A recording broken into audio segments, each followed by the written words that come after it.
کہ آپ کا جو صنعتی شعبہ ہے اس میں پیداوار میں کمی آ رہی ہے. آپ نے گاڑیوں کا ذکر کیا, مگر 9 ایسے بڑے ہمارے صنعتی شعبے ہیں جو اس وقت کمی دیکھ رہے ہیں پیداوار میں, جس میں چینی ہے, جس میں گھی ہے, جس میں کیمیکلز ہیں, جس میں فارماسیوٹیکلز ہیں, جس میں گاڑیاں ہیں, جس میں آپ کے آئرن اینڈ سٹیل ہے, جس میں سیمنٹ ہے. یہ سب نیگیٹو.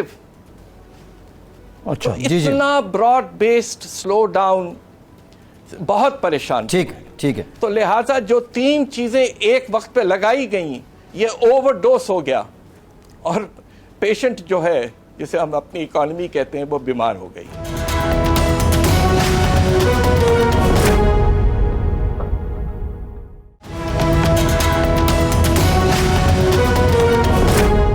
پاشا صاحب, یہ جو میٹنگ رہی ہے پرائم منسٹر کے ساتھ گورنر اسٹیٹ بینک کی, اس میں کہا کہ ایکسچینج ریٹ کو ریگولیٹ کیا جائے.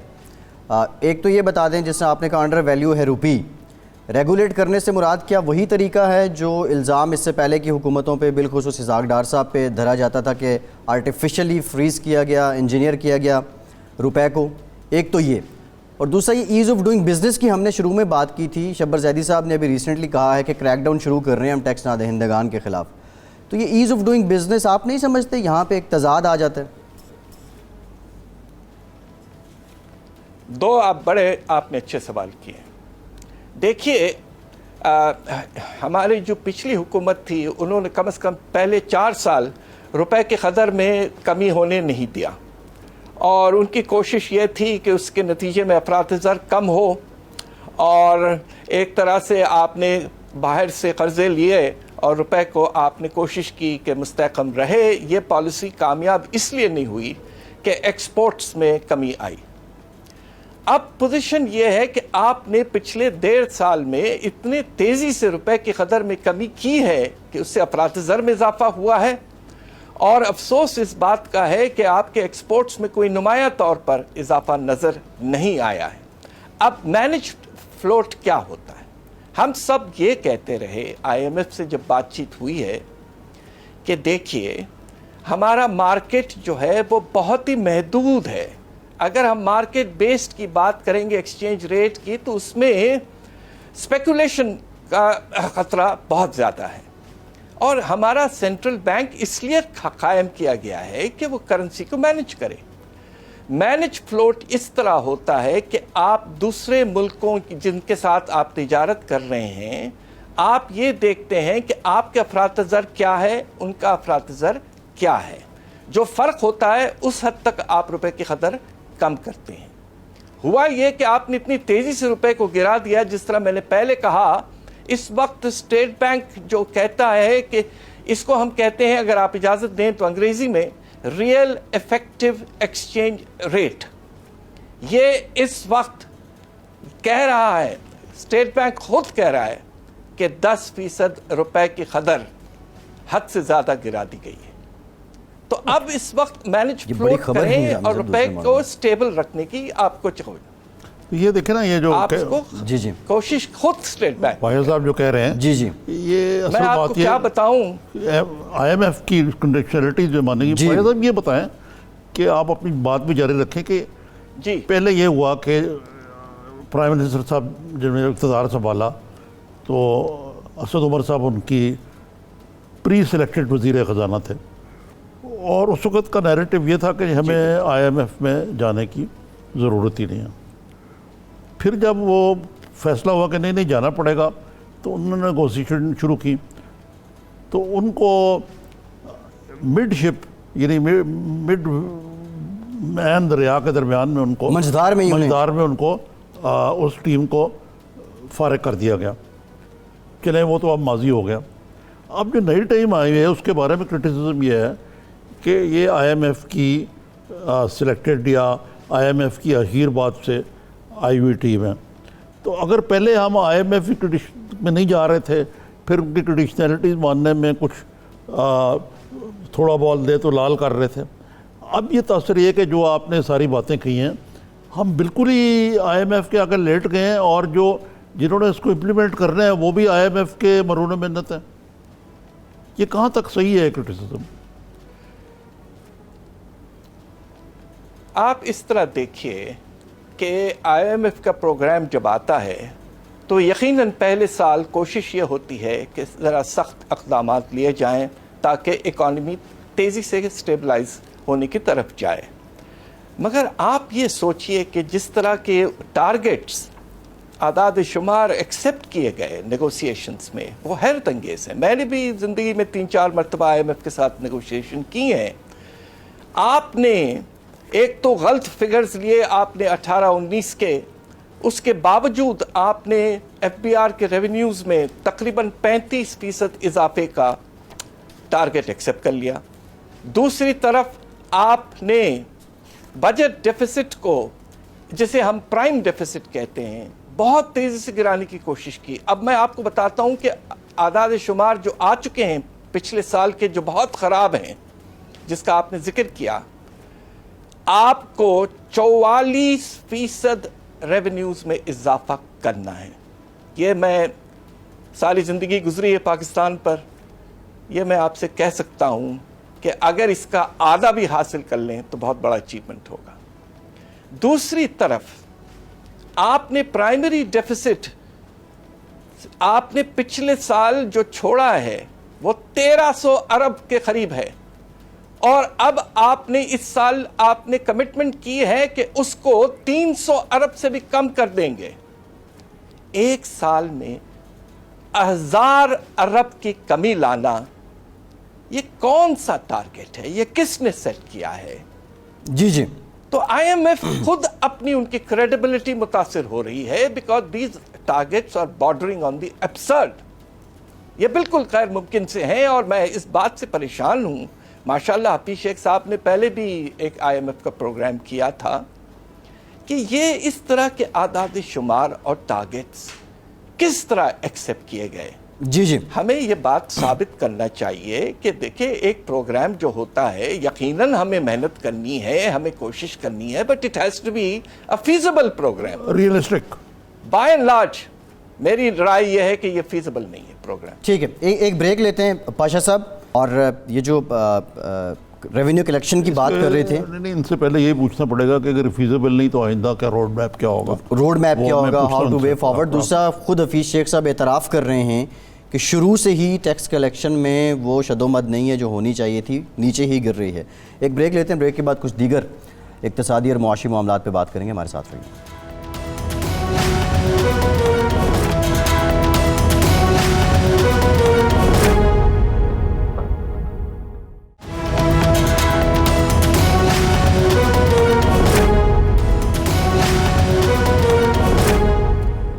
بریک کے بعد ایک بار پھر سے آپ کو خوش آمدید کہیں گے. نظامی صاحب، پاشا صاحب جس طرح بریک سے پہلے فرما رہے تھے کہ آپ نے 10% روپیہ زیادہ بڑھا دیا، مہنگائی پچھلے 2 مہینے میں تقریباً 19% تک جا پہنچی ہے، اور پھر جو ٹیکس ریونیو ہے اس کو ٹارگٹ کو حاصل کرنا بھی مشکل ہے.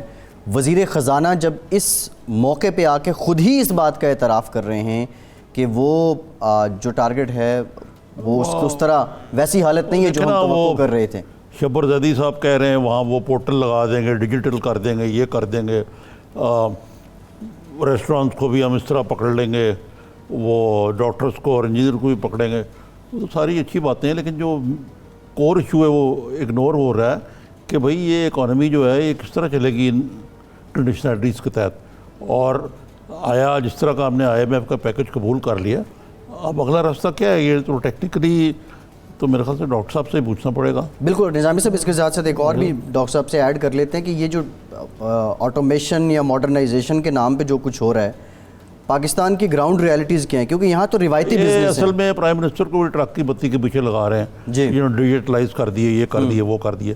جی باشا صاحب، یہ تو آپ سے جو بریک سے پہلے گفتگو ہو رہی تھی، یہ تو مان لیا کہ یہ IMF پیکج جو ہے یہ فلاڈ ہے، ایک قسم کا ان ریئلسٹک ہے.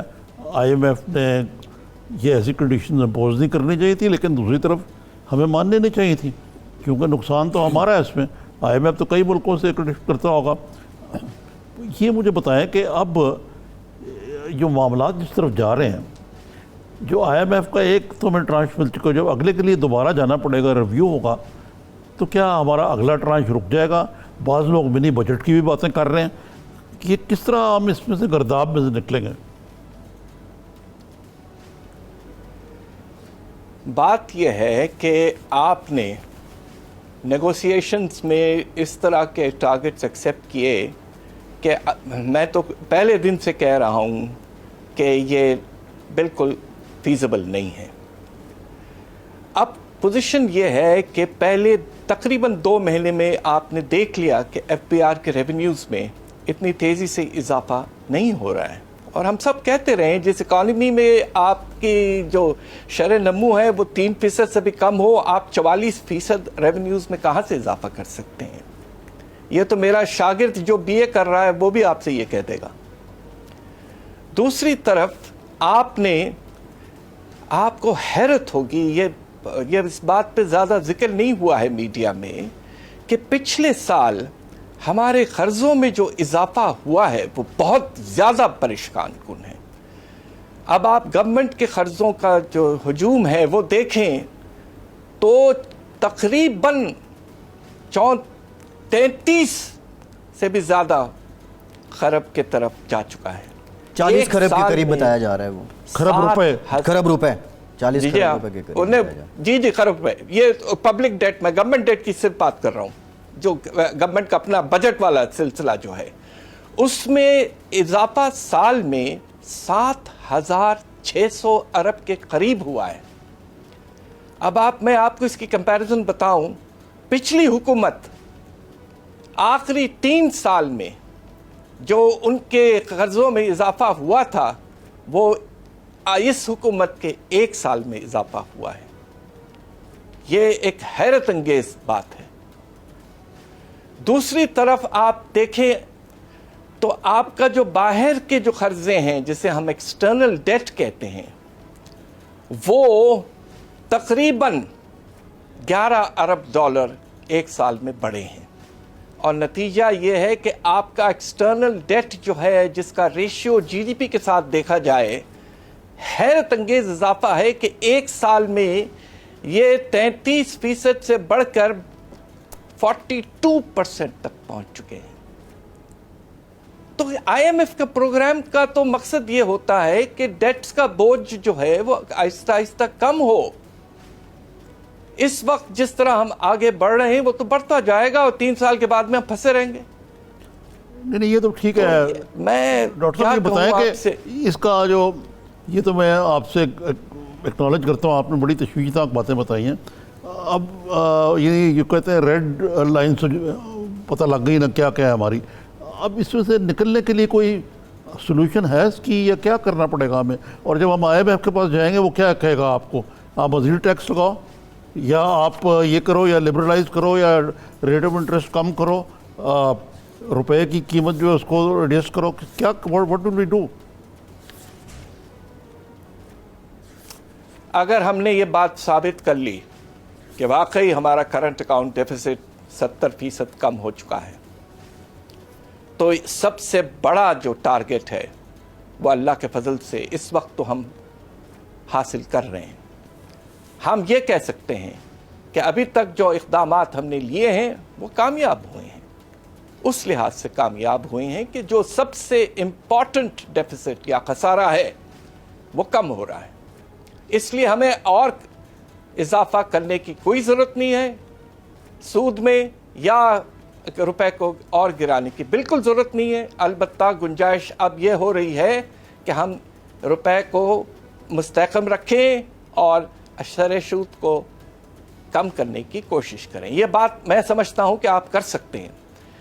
دوسری طرف میں چونکہ کچھ عرصہ IMF کے ساتھ میں نے بھی نیگوشیٹ کیے تھے، اور میں نے پیپلز پارٹی کا جو پروگرام تھا اس میں شوکت ترین صاحب کے ساتھ میں نے کیا تھا، اس سے پہلے بھی کیا۔ ایک چیز ہمارے فیور میں یہ ہے کہ IMF ہمارے پاس 6 ارب ڈالر کے قریب IMF کا پیسہ ہے واپس کرنا۔ جی اگر وہ زیادہ سختی کرتے ہیں تو یہ خطرہ پیدا ہوتا ہے کہ ہم کہہ دیں گے بھائی کہ ہم کیا کریں، ہم آپ کا پروگرام میں نہیں جاتے ہیں اور ہم مجبور ہو گئے ہیں، ہم آپ کے پیسے شاید واپس نہ کر پائیں۔ اگر ایسا خدا نخواستہ ہوتا ہے تو آئی ایم ایف کی اپنی کریڈٹ ریٹنگ متاثر ہوتی ہے، اس لیے کہ وہ ایک فنڈ ہے۔ جی تو آئی ایم ایف کے انٹرسٹ میں ہے کہ کوشش کریں کہ پروگرام قائم رہے، اور اگر پاکستان یہ ثابت کر رہا ہے کہ جو اصل جو آپ کا خسارہ ہے وہ کم ہو رہا ہے، تو they should be happy and we should move ahead. سوال یہ پیدا ہوتا ہے کہ پچھلے سال آپ دیکھیے، میں صرف یہ کہنا چاہتا ہوں کہ اس وقت آپ کو آئی ایم ایف کے ساتھ بالکل صاف انداز میں یہ ثابت کرنا ہے کہ یہ جو اعداد و شمار یا ٹارگیٹس ہم نے ایکسیپٹ کیے تھے، یہ بیس ایئر غلط تھا، اس لیے ہم نے ایکسیپٹ کر لیے۔ اب جب ہم نے بیس ایئر کا آؤٹ کم دیکھا ہے، ری نیگوشیٹ کرنا آپ کے لیے بہت ضروری ہو گیا ہے، اس لیے کہ جتنا فرق آیا، آپ کہہ رہے تھے کہ ڈیفیسٹ 7.2% ہوگا، آپ کے ریونیو 4,150 ہوں گے، ہوئے 3,830 اور ڈیفیسٹ 8.9% پہ چلے گیا۔ تو جو سٹارٹ ہی غلط تھا تو سارے آنے والے فگرز جو ہیں وہ بالکل ہی غلط ہیں، اور آپ کو ری نیگوشیٹ کرنا ہے، اور ایک ریزنیبل ادارہ، گلوبل ادارہ کو یہ بات سمجھ میں آنی چاہیے۔ آپ انہیں سمجھائیں اور کہیں کہ ہم آگے بڑھنا چاہتے ہیں، مگر گیپ بہت زیادہ ہے، ہم اگلے 2 سال میں انشاءاللہ پورا کر لیں گے۔ آپ دو باتیں کہہ رہے ہیں، ایک تو ہے کہ جی یہ جو موجودہ آئی ایم ایف پروگرام ہے یہ قابل عمل نہیں ہے، اس کو ری نیگوشیٹ کرنا چاہیے۔ اس کے ساتھ ساتھ 2 سوال پیدا ہوتے ہیں کہ اگر ری نیگوشیٹ کرنا ہے تو آیا اسی اکنامک ٹیم کو کرنا چاہیے، نمبر 1۔ نمبر 2 یہ کہ کیا ہمیں اس ری نیگوشیشن سے پہلے یا بعد میں کوئی منی بجٹ لانا پڑے گا؟ اس کا بڑا آج کل چرچا ہو رہا ہے۔ دیکھیے، میں شخصیات کے بارے میں نہیں سمجھتا کہ مناسب ہے، ہمیں حکومت کی بات کرنی چاہیے، اور ہماری جو پوزیشن ہے، دیکھیے مجھے ایک بات کا تو بہت افسوس ہے، اور آپ اجازت دیں تو میں کہنا چاہتا ہوں، ہمارے 2 بڑے سینئر اور قابل افسر تھے، ہمارے جو پرانے گورنر تھے اسٹیٹ بینک کے باجوہ صاحب، اور جو فائنانس سیکریٹری تھے، انہوں نے پوری کوشش کی کہ ٹارگیٹس کو مناسب رکھیں۔ طارق باجوہ صاحب، انہیں آپ نے بالکل جسے کہتے ہیں نا جلدی میں انہیں فارغ کر دیا، یہ بالکل نامناسب تھا میرے سامنے۔ البتہ وہ ہو چکا ہے، اب میرے خیال سے جو نئی ٹیم آئی ہے انہوں نے بھی کچھ سبق سیکھ لیے ہیں، اور ہمارے جو فائنانس ایڈوائزر ہیں وہ ایک اچھے مایہ ناز اکانومسٹ ہیں، اور پہلے بھی حکومت میں رہ چکے ہیں، ان کی اب سمجھ میں یہ بات آ جانی چاہیے کہ ریئلزم از امپورٹنٹ، اور اگر اکانومی ڈوب رہی ہے تو یہ سارے ٹارگیٹس بے معنی ہو جاتے ہیں، اور آئی ایم ایف کو بھی یہ بات سمجھ لینا چاہیے۔ اور میرا خیال یہ ہے کہ ہر تیسرے چوتھے مہینے ٹیموں میں تبدیلی کرنا نامناسب ہے۔ یہ ایک ادارہ ہے، ministry of finance, state bank of Pakistan ایک ادارہ ہے، ہمیں اداروں کی بیسس پر آگے بڑھنا چاہیے۔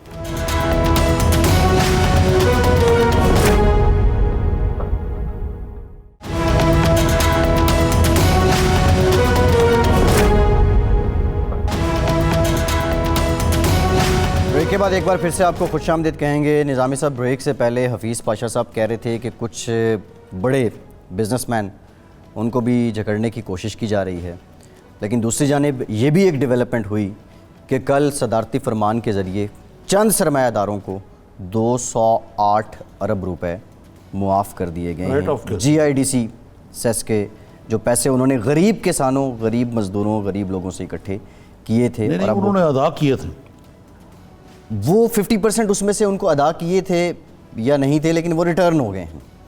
یہ پیسہ غریب لوگوں نے دیا تھا جی آئی ڈی سی سیس کے طور پہ، سرچارج کے طور پہ۔ یہی میں کہہ رہا ہوں نا، غریب لوگوں سے تو لے لیا، بڑی بگ فش، ہاں بگ فشریز، بگ فش جو ہیں وہ ان کو یہ معاف کر دیے گئے، اور بتایا جاتا ہے کہ پچھلے 30 سالوں میں اتنے شاید قرضے بھی سرکار نے معاف نہیں کیے لوگوں کو جتنے یہ پیسے۔ بات یہ ہے اصل میں، آپ سرکار جو ہے وہ کوشش کر رہی ہے پوری کہ کس طریقے سے پہیا جو ہے چل پڑے اکانومی کا، لیکن جو معاملات ہیں نا اس میں بڑی رکاوٹیں۔ سب سے بڑی جو بات ہے وہ یہی ہے کہ ڈبل سٹینڈرڈز ہیں۔ آصف زرداری صاحب نے جو بات کچھ مہینے پہلے کہی تھی پھر دوست عاشق اوان صاحبہ نے ریسنٹلی حکومت معترف ہو گئی اس بات مجھے یہ کہنا چاہیے کہ وزیر اعظم نے اسد زرداری کی کوئی بات تو مان لی نا کہ نیب کی کاروائیاں اور بزنس کٹھی نہیں کرائی. اپنا چیئرمین جو نیب ہے جو کہ ان کو کہتے ہیں میرے نہیں ہیں وہ تو انہوں نے لگائے تھے, جی جی انہوں نے کہا کہ نہیں یہ کٹھی چلیں گی اور میں کر کے دکھاؤں گا. لیکن اب ایسا لگتا ہے کہ یہ پانی سر سے گزر چکا ہوا ہے اور یہ حکومت میں احساس جاگزی ہو گیا, جو اچھی بات ہے, جو کہ اچھی بات ہے کہ لیکن یہ نہیں ہو سکتا کہ آپ جیسے کہ پک اینڈ چوز کریں جی جی کہ جی ایک قانون ہوگا جو آپ پہ لگے گا میرے اوپر نہیں لگے گا, تیسرے پہ لگے گا, چوتھے پہ لگے گا. قانون تو ادنا ہوتا ہے, اکراس دی بورڈ ہونا چاہیے, جو بھی ہو اکراس دا بورڈ ہونا چاہیے. تو ان کو جو ابھی حفیظ پاشا صاحب نے بات کہی, بیسیکلی ان کو یہ سیاست کے اندر آہستہ آہستہ اس طرف آنا پڑے گا کہ کوئی موڈس وینڈی نہیں کہ کوئی ایسا طریقہ کار کوئی کنسنسس جو ہے پیدا کرے جس کی تھوڑی سی آپ کو آج جھلک نظر آئی ہے. یس ایگزیکٹلی وہی کہ وہی دیکھیں نا, یہ جو وہ ایک ہمارے بھی آتے رہے وہ ناراض ہو گئے ہم سے. وہ ایک صاحب ہیں یہاں پہ جو کل بھی انہوں نے رانا ثناء اللہ کے حوالے سے بھی کہا کہ تو پہلے کی تھی, وہ موصوف جو ہیں گل صاحب, گل صاحب ہیں, شہباز گل صاحب. اب یہ سب جو ہے نمبر بنانے کے لیے روز جتنی گالیاں دے لیں. تو عمران خان صاحب نے کہا کہ یہ اپوزیشن کے خلاف نیریٹو بنانے کی بجائے آپ کو پازیٹیو میسج دیں. یہ بڑا اچھا یو ٹرن ہے ویسے نظامی صاحب, جو آج پرائم منسٹر نے ہدایت کی ہے کہ خدمت پہ توجہ مقصد ہے کہ آپ نے ملک کے اندر ایک ذہنی کیفیت پیدا کی, اس کا نتیجے میں نہیں دیکھیں نا, بات یہ چیریٹی بگنز ایٹ ہوم. جی جی یہ خان صاحب کو ہی کم از کم یہ کرنا پڑے گا. اب تو مصیبت یہ ہو گئی کہ جو بات کرے کہتے ہیں جی آپ کرپٹ لوگوں کے ایجنٹ ہیں. جی جی آپ نے جو ابھی ڈاکٹر صاحب نے باتیں بتائیں آپ کو, جو ملک کو نقصان ہوا ہے, جی جی جتنی کرپشن ہوئی ہوگی ضرور ہوئی ہوگی, وہ ضرور انرتھ کرنی چاہیے, جو کرپشن وہ کیفر کردار تک پہنچانا چاہیے, لیکن کسی رول آف لا کے تحت. یہ نہیں کہ جس کی لاٹھی اس کو بھینس, خدا کا واسطہ دے رہے تھے ڈاکٹر کسی پہ آپ کو کچھ نہ ملے تو اس کو نارکوٹکس ڈال دیں. یہ تو کوئی طریقہ نہیں ہے نا. مقصد کہنے کا یہ ہے کہ میں یہ کہہ رہا ہوں کہ جتنا لاس اکانومی کے ذریعے ایک سال میں ہوا ہے, جو انہوں نے غیر ملکی قرضے جو ایک سال میں لیے تقریباً میں جو ہم نے کہا مہینے کا $1 ارب, جی جی وہ یہ کمال ہے. آپ کیسا ملک چلا رہے ہیں. جی اب یہ جو آپ کی ایکسپیریمنٹ ہے نا ملک چلانے کی, جو فارمولا ہے یہ فیل ہو گیا. اب آپ کو کوئی نئی جہت لینی پڑے گی. ڈاکٹر صاحب نے 3 موٹی موٹی باتیں بتا دی اور خدا کا واسطہ بھی ساتھ دیا ہے. نیگوشیٹ کر لیں IMF کے ساتھ, آپ ابھی اس پوزیشن میں ہیں کہ کر سکتے ہیں. دوسرا کہا کہ شرح سود کم کر دیں, اور تیسرا کہ ڈالر جو ہے ڈالر روپی پیرٹی, روپے کو تھوڑا ویلیو دیں. جو نا ہمارے ویورز کو بڑی بور لگتی ہیں, آپ کو سیاسی لیکن یہ ان کی نظامی صاحب میں سیاسی بات کرتا ہوں, لیکن ان کی قسمت کا فیصلہ قسمت کا فیصلہ یہی باتیں کرتے ہیں. یہ ہے کہ اب خان صاحب جو ہیں وہ کتنے اپنے آپ کو اسرٹ کرتے ہیں دیکھنا پڑے گا. جی جی اور کتنا وہ اس معاملے میں آگے چلتے ہیں. ابھی تک تو وہ کہتے ہیں کہ میرا یہ نظریاتی ہے یہ کہ میں نے چھوڑنا نہیں کسی کو, ہاتھ نہیں ملانا اپوزیشن سے. اور بھائی کو جمہوریت ایسے چلتی ہے. نظامی صاحب لاسٹ اکانومی کی بات, سونا سب سے زیادہ تاریخی سطح پہ پہنچ گیا, 90,000 روپے فی تولہ ہو گیا. پھر آپ اکانومی پہ نہیں, میں اکانومی پہ نہیں آ رہا. دلچسپ بات یہ ہے کہ جارج ڈبلیو بش جو ہے, جارج سینئر جو ہے, جی جی جی جی سینئر, جو اس نے عراق پہ انویٹ کیا اور کویت کے اوپر جو قبضہ تھا اس کو چھڑا دیا. جی بڑے واہ واہ ہوئی. الیکشن ہار گیا وہ بل کلنٹن سے. جی تو کسی نے پوچھا بل کلنٹن سے, یار کہ فتح تو اس نے کیا, فاتح وہ تھا الیکشن. اس نے کہا اٹس دی اکانومی اسٹوپڈ. ٹھیک, مطلب کہنے کا یہ ہے کہ اس وقت وہ اکانومی بڑی خراب جا رہی تھی. جی جی جی اس بارے میں یہ بھی مشہور ہے کہ انہوں نے ان کا ٹیکس نہیں لگا ہوگا, اس نے کہا ریڈ ویلیپسر لگا دیے. تو مقصد کہنے کا یہ ہے کہ اصل چیز ہی یہ ہے آن اے سیریس نوٹ کہ آپ ملک کے لوگوں کو یہ محسوس ہو جی کہ ہم عمران خان صاحب کے 1 سال میں, 1.5 سال میں, 2 سال میں, اب ہماری زندگی بہتر تھی یا پچھلی حکومت میں بہتر. ایگزیکٹلی. اب آپ ان کو پڑھائیں کہ جی وہ اس وقت تو اسحاق ڈار نے بجٹ وہ روپے کی قیمت نہیں بڑھائی تھی, اس نے ریٹ نیچے رکھا ہوتا, اس نے یہ کر دیا تھا. بھائی سوال یہ ہے کہ people were better off then اور people are better off now. Simple خلاصہ یہی ہے, تب سکھی تھے یا آج سکھی ہیں. یہ میں نے 1984 میں امریکی پریزیڈنٹ الیکشن جو ہے کور کیا, تو صدر ریگن ری الیکشن کے لیے تھے. ان کا کیا موٹو تھا, are you better off now اور ور یو 4 ایئرز اگو. انہوں نے اکانومی کو بڑا ریوائیو کر دیا تھا. بالکل ٹھیک ہے, ٹھیک ہے نا. تو وہ جناب جیت گئے بڑے. تو خان صاحب کو بھی اگر سیاسی ضرورت بھی ان کی ہے کہ یار یہ معاملات جو ہے نا ٹھیک کریں, ہم بڑے تنگ آ گئے. بالکل ٹھیک ہے. نظامی صاحب, آپ سیاسی بات کر رہے تھے. آصف زرداری صاحب پمز ہاسپٹل گئے, کچھ ٹیسٹ وغیرہ ان کے ہوئے ہیں. نواز شریف صاحب کی طبیعت بھی ٹھیک نہیں ہے, یہ خبریں ساری آ رہی ہیں. اپوزیشن کے جو وہ اے پی سی اور رابر کمیٹی, اس سے متعلق کوئی خاص ڈیولپمنٹس نہیں ہو رہی. لگتا ہے مولانا کو اب وہ یہ جماعتیں جھنڈی ہی کروا رہی ہیں. اپوزیشن اٹ سیلف کسی حد تک کول ڈاؤن ہو گئی ہے.